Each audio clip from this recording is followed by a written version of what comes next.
I interviewed a good friend of mine, Josh, asking him some questions about discipleship. So hope you watch, enjoy, and hope it helps you on your weekly journey with God. Thanks.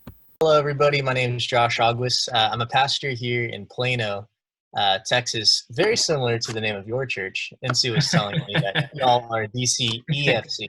We are DCFC. What does discipleship mean to you? Yeah. Yeah. Discipleship, I think part of its origin comes from the idea of apprentice. And so when you are an apprentice to, let's say, a blacksmith, a blacksmith, a great blacksmith, and can make swords and knives. And if you're an apprentice, you come in on your first day and you watch the blacksmith to do his work. He hits it hard, and you might ask some questions. You might be learning and tracking along. And as you continue to learn, eventually he gives you the hammer, and then you begin hitting, and then he coaches you, he walks you through it, and then eventually at the end of your apprenticeship, the goal would be for you to think like the blacksmith. Would be discipleship is the attaching of ourselves to the master, attaching ourselves to our discipler. And so for all of us as Christians, our goal as disciples of Jesus is to attach ourselves like Jesus, disciples of those who are imitating Christ, and so that you might be able to do this yourself, so that you might be independent, not independent from others, but you might be able to be operating by yourself for the sake of God as a Christian. So what do you think looks like for a student or like a youth or one of your college students to be disciple? Like, what do you think that looks like? I think for high schoolers and college students, and really for anyone, that is absolutely necessary if you want a true and robust form of discipleship. Because, the two ingredients are this. The first ingredient is a high level of invitation, and invitation being defined as the opportunity to know each other deeply, the opportunity to know each other's stories, to know an easy way to break that down is with 5 H's. It can be knowing your heritage, knowing each other's heritage, your home, your home life, your parents, what was it like growing up, and your heroes, and who were the people who inspire you, who were the people who you looked up to, whether they're athletes or whether they're pastors or whether they're preachers, podcasts, or whether they're books. Who were the heroes who have inspired you? And with that, their highlights. What are some great things and hard times? What are some things that have been really difficult? And lastly, like hand of God moments. Again, invitation. Discipleship isn't just throwing a bunch of information at you and saying, okay, here's the Bible, now read it, now you're a disciple. But rather it's this life on life mentality where those who are being discipled and the one discipling them, they share each other's lives with each other.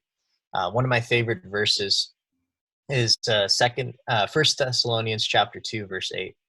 And Paul writes to the church there. He says, because we became so affectionately desirous of you, we not only gave you the gospel of God, but we also gave you our own selves.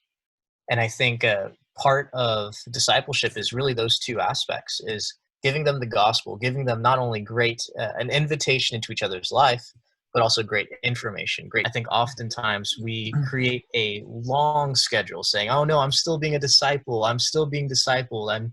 I've been walking with the Lord for 8 years or 3 years, but I haven't discipled anyone. I'm not ready yet. I say, no, you got to learn what it looks like to take that next step. Part of discipleship, one done well, I think one is always out of your comfort zone. And so if you're discipling someone, or you say, I want to be discipled, and you're like, oh, I can't fit it in. It's too hard. And I don't think you're ready yet. I think to be a disciple, what it means for a student is that it's a priority. There's commitment.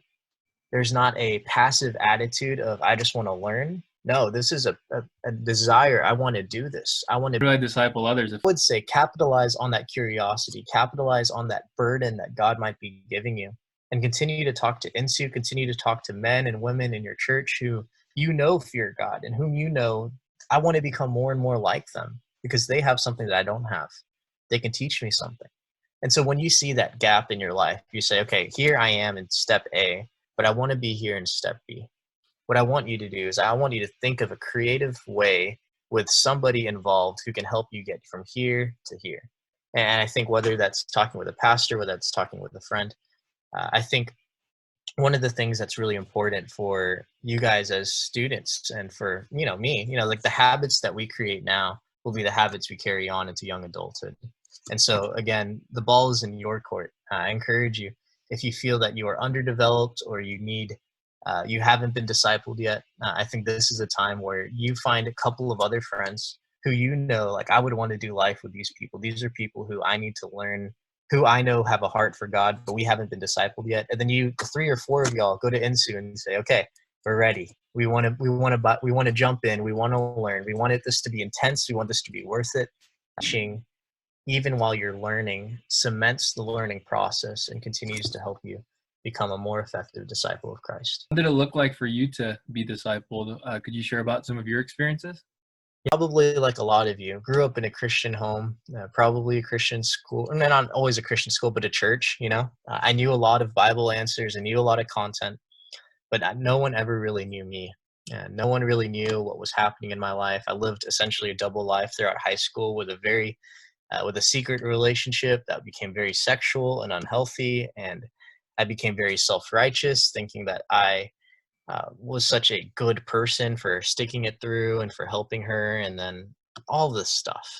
And so it wasn't until my sophomore year of college, about 2 years after that relationship ended, when God really helped me see the emptiness of living for myself. There's this guy, his name is Justin, who ended up just sitting me down, calling me out. He said, Josh, you say you love Jesus. You say you want to be a follower of Jesus. But when I look at your life, Josh, I see you more as a follower of the world and not a follower of Christ. You desire the things of the world. You act like the world. You talk like the world, but you don't fear God. You don't pray to God. You don't depend on God. None of that's there. And this was the introduction to my discipleship relationship with Justin. Very direct, very driven. And over the course of the next few months into the next few years, the rest of my time in college, we would eat breakfast together at IHOP, studying the scriptures and continuing to teach others. Then he would have me teach a few other guys. And then over the course of that time, we would spend more nights together, even when I was struggling with pornography and sexual sin. He would still come over to my house and give me a hug and walk with me, even when I'm broken. That kind of discipleship that is defined by commitment, defined by a covenantal love for each other. We would meet weekly and he would pray for me and he would encourage me to do something very similar with somebody else. And I guess just that mentality of what you've been given, you are now entrusted to give to others. What kind of hurdles should they anticipate, and like how would you encourage them through like just challenges of the fact that it's not just a linear line towards growth? Oh man, yeah. That's probably one of the hardest things is just having proper expectations for what this Christian life looks like. Some people will think it, like you said, and so that it's linear. If I do this, then I should see this kind of growth. But sadly, that's not the reality. Like if you think of Paul in the book of First Corinthians uses the analogy of planting. He says, "I planted, Apollos watered, but God brought the growth." And so there's a sense that when you and I participate in spiritual disciplines, or you and I get into spiritual conversations with a discipleship relationship with somebody, and we continue to live through these conversations and live in community together, and we live in the Word, and we spend time with the Word, and we listen to podcasts or sermons, and we do all these things. In the moment, you might not see the growth, but you can trust that in the mass amounts of content that you are consuming, and with a humble heart, and you're just saying, Lord, I want to grow. I want to fill my mind with the things of God. I want to fill my time with the things of God. That I think it will help safeguard you from disappointment when you realize it's not about your ability to become more Christ-like, but it's about you trusting that the Holy Spirit will do that through you. I think having proper expectations is probably one of the biggest challenges that you're going to experience, because one of the ways that God might grow you is by helping you see how difficult sin really is. Some of you, whenever you first start seeking God intentionally, will begin to see and realize, man, I struggle with sin a lot. I struggle with a lot of pride. And that's going to be the journey God has you in for a little bit. It's not going to be you like, okay, I set my eyes on God and therefore all of my sin and all my problems go away, but rather God helps you actually move through them. I think one of the biggest regrets I remember hearing from there's just this well-known businessman who I looked up to in my life. He said, Josh, like the money doesn't mean anything. Having like a great marriage is great, but he said what I think is so valuable is if I could intentionally pursue the Lord every day and just have like a practiced, disciplined lifestyle. I know I would be a better husband. I know my business would be more effective. Mm. Like everything begins with that intentional pursuit to seek the Lord. And I think if you help cultivate that kind of mentality and you begin saying no to things, so you begin saying, yes, I want to fill up more of my time with God. And you begin saying no to some of the things that might be distracting for you.